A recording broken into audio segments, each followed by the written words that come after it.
यह कोई कहानी नहीं, ये एक वास्तविकता है। महाभारत में कई ऋषियों और साधुओं ने अपने अनुभवों और विचारों को समाहित किया है, जिससे यह ग्रंथ अत्यंत प्रभावशाली और शिक्षाप्रद हुआ है।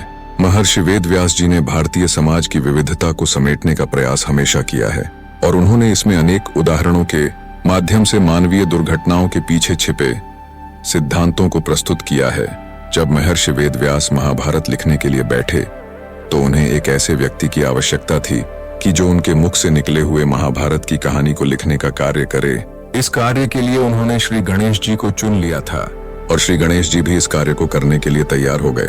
पर वेदव्यास जी ने एक नियम रखा कि पूरे महाभारत लेखन के कार्य को एक पल के लिए भी बिना रुके पूरा करना होगा।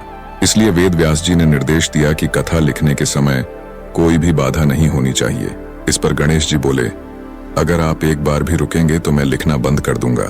महर्षि वेदव्यास ने गणेश जी के इस नियम को मान लिया, किंतु वेदव्यास जी ने गणेश जी के सामने और एक नियम रखा और कहा, गणेश आप जो भी लिखोगे वो सोच समझ कर ही लिखोगे। गणेश जी भी उनके इस नियम के आधार स्तंभ को मान गए और दोनों महाभारत के महाकाव्य को लिखने के लिए बैठ गए। गणेश जी ने महाभारत की कथा को एक अनुक्रमणिका में लिखा था, जिसे सुनते हुए महर्षि व्यास जी महाभारत की कथा को सुनाते रहते और गणेश जी के द्वारा लिखी गई कथा को आगे बढ़ाते रहते। वेदव्यास जी महाकाव्य को अपने मुख से बोलने लगे और गणेश जी समझ समझ कर जल्दी जल्दी लिखने लगे। कुछ देर लिखने के बाद अचानक से गणेश जी की लेखनी टूट गई। लेखनी महर्षि के बोलने की तेजी को संभाल ना सकी। गणेश जी भी समझ गए कि उन्हें स्वयं अपने भीतर थोड़ा सा गर्व हो गया था, इसीलिए श्री गणेश जी महर्षि की शक्ति और ज्ञान को न समझ सके। उसके बाद उन्होंने धीरे से स्वयं ही अपने एक दांत को तोड़ दिया और स्याही में डूबाकर अतिरिक्त महाभारत की कथा लिखने लगे। इसी घटना ने गणेश जी को एक दंत के नाम से प्रसिद्ध किया है, जो उनके एक दंत के अभाव के कारण है। जब भी वेदव्यास जी को परिश्रम की अनुभूति व्यतीत होती तो वे एक मुश्किल सा छंद बोलते थे, जिसको समझने और लिखने के लिए गणेश जी को ज्यादा समय लग जाता था और महर्षि को विश्राम करने का कुछ समय भी मिल जाता था। और इसी तरह महर्षि वेदव्यास जी और गणेश जी को महाभारत लिखने में 3 वर्ष लग गए और इसी तरह महाभारत का निर्माण हुआ।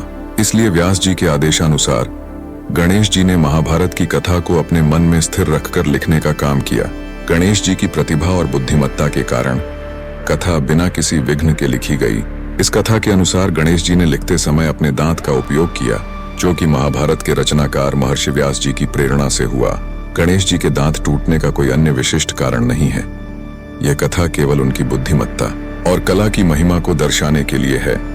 इस प्रकार महाभारत की रचना गणेश जी की साहित्यिक श्रेष्ठता और महर्षि वेदव्यास जी के ज्ञान के समन्वय से हुई।